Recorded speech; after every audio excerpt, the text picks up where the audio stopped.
How's everybody doing out there? My name is Quinn Noble, also known as Silverhawk, and I'm getting pretty pumped about Super Bowl 55, so I wanted to take a moment to remember one of the greatest football franchises to ever grace us on home consoles.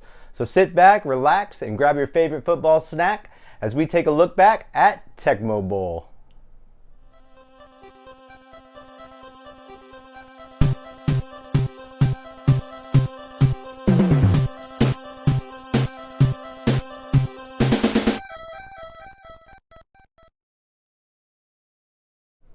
The 80s was a booming time for sports and video games alike. With the invention of cable television, everything was getting maximum exposure and sports started finding their way into the arcades. In 1983, we got 10-Yard Fight from Taito. This fast-paced football simulation game was said to have brought football games out of the Atari era. It was ported to the Nintendo Entertainment System in 1985 as one of the system's launch titles. These releases were commonly referred to as the system's black box lineup. The game was not quite as fast as its arcade version, and neither were quite football. When you controlled your player, it controlled the other players surrounding you. 2 years later, a new company called Leland Corporation gave it a shot with their game, Quarterback. Quarterback had more control over the plays, and the players actually formed like they did in real football. Additionally, it had cities of real teams, but with no NFL license, the team mascots, colors, and logos were not used. A few steps were taken in the right direction, but the fun factor just wasn't there.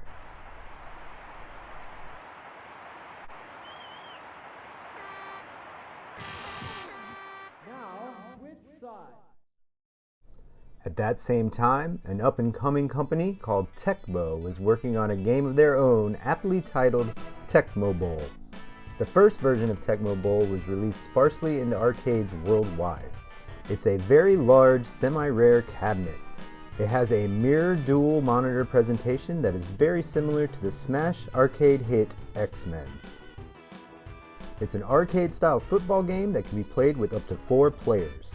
There are only 2 teams, the Bulldogs and the Wildcats. Each team has 10 players instead of the traditional 11. Each user can control a player from either team. If you are the Wildcats, you are either Ken or Bob. If you're the Bulldogs, you are either Eric or John.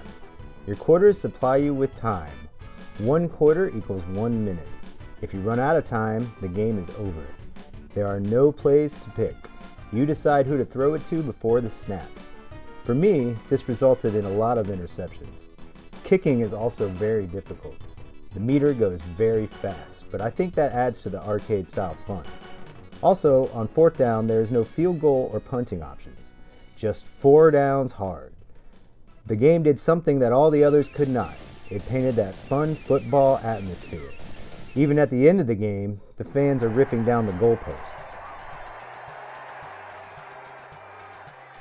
While Tecmo Bowl marinated in the arcades, it was Nintendo who made a key move that would revolutionize sports games as we knew them. They ported their 1983 arcade hit Punch-Out to the NES and paid heavyweight boxer Mike Tyson a rumored $50,000 to endorse the game with his likeness for 3 years. This wasn't the first athlete endorsed for a video game, but it is definitely the first one most people can remember. After the 3 years were up, Nintendo stopped making Mike Tyson's Punch-Out and started making Punch-Out. It was the same in every way with the exception of the label and the final boss. Mike Tyson was replaced with a fictitious character named Mr. Dream. Anyone who played the game will tell you how they wanted a shot to fight Iron Mike. Mr. Dream just didn't have the same appeal. That's what made athlete endorsements so important. That is what sports fans and gamers wanted. In 1988, the Leland Corporation, now a division of Tradewest Games, ported their game Quarterback to the NES. Following Nintendo's footsteps, they asked star quarterback of the Denver Broncos to endorse it, bringing us John Elway's Quarterback. The game just wasn't quite there, though. The controls were stiff, and the game underperformed compared to the arcade.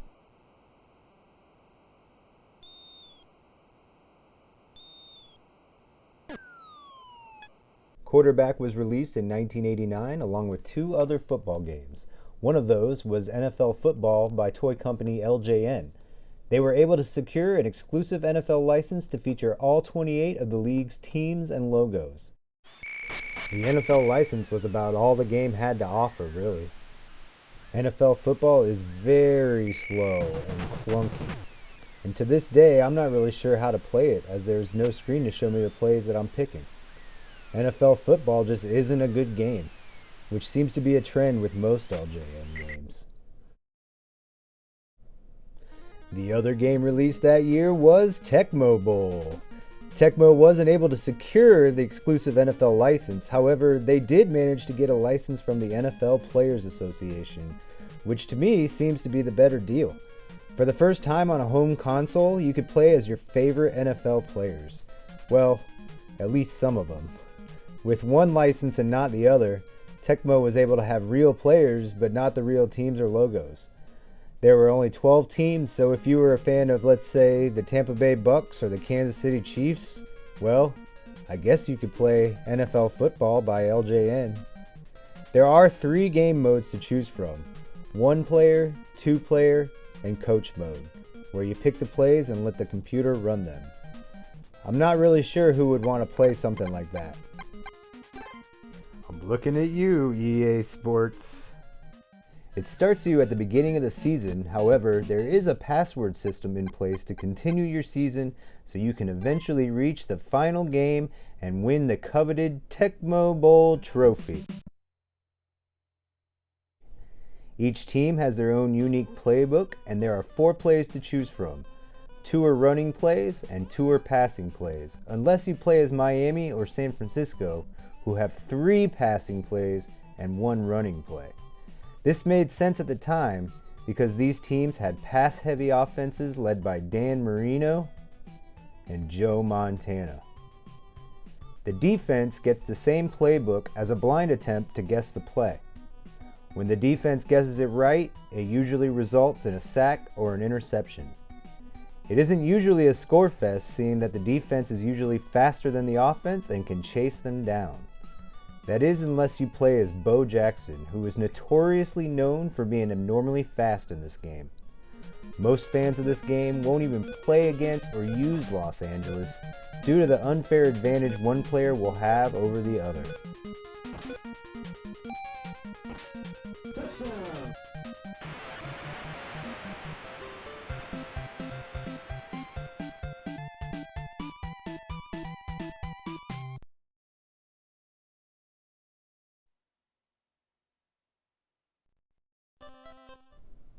Tecmo Bowl also got a port to Game Boy, as well as its own Tiger handheld toy.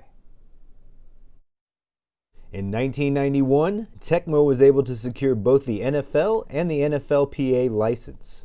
They released Super Tecmo Bowl and improved on the previous game in every way.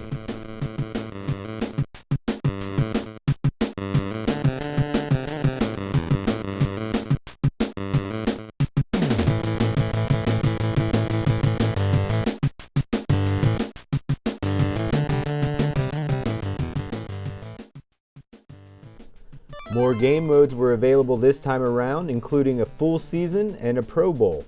The full season is the actual 1991 NFL season, and included in this game is a battery to save your progress. You can usually tell the games that have this feature by the gold label on the back. With the NFL license, all 28 of the teams were included, and the game is capable of recording stats from the season. Butts. There were a few players that had issues with the NFLPA that were not included, but let's say reimagined. Bills QB is Jim Kelly, Eagles QB is Randall Cunningham, and Browns QB is Bernie Kosar. A coin toss was added to the beginning of each game, and each playbook has been doubled now, giving us 8 plays per team. Instead of 9 players on the field, there are the appropriate 11. This brought the number of roster spots up considerably, and now injuries as well as substitutions are implemented.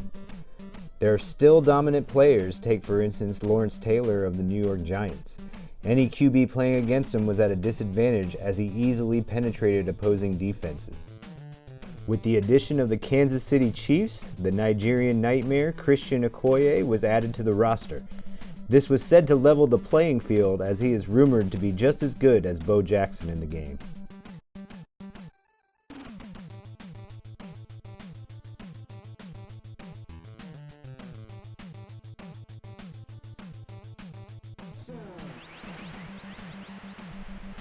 The touchdown animations were also jazzed up quite a bit along with some others. There is a new kicking animation. There's a new catching animation. And we even get a fun little halftime show complete with the wave and cheerleaders.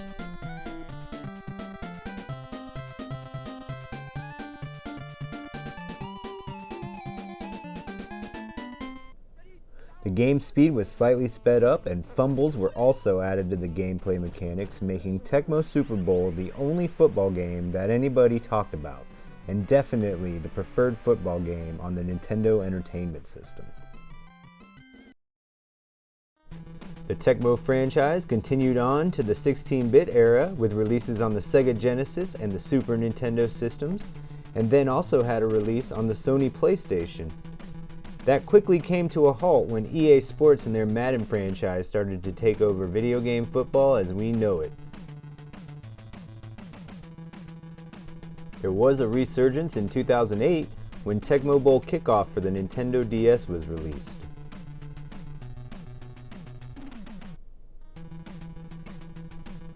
Then in 2010, Tecmo Bowl Throwback was released for the Xbox Live Arcade and the PlayStation Network.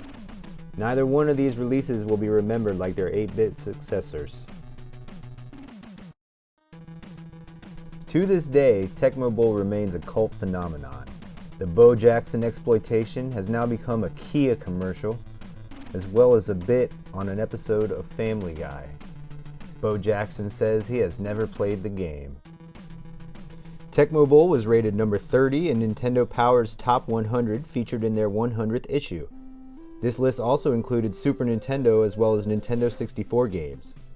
Rapper Vanilla Ice says, and I quote, "Tecmo Bowl is the best game ever invented still to this day. Come and get some of this on Tecmo Bowl. I'll kill it and grill it." There is even an annual Tecmo Bowl tournament that takes place in Wisconsin. Needless to say, the Tecmo Bowl franchise paved the way for football games we have today. For many of us, this game holds memories of the greatness we achieved in our living rooms in the 80s and 90s. Today we can play the original Tecmo Bowl arcade game for the Nintendo Switch on the Nintendo Game Store, and you can find Super Tecmo Bowl as one of the 30 games featured on the NES Classic Mini. Proof that the spirit of this retro classic is here to stay. I hope you've enjoyed this brief history and retrospective of Tecmo Bowl. I enjoyed making it as I got to play a lot of the football games in my collection. Be sure to subscribe for more video game content as this channel closes in on 100 subscribers. Have a great day and I'll see you in the next video. Touchdown!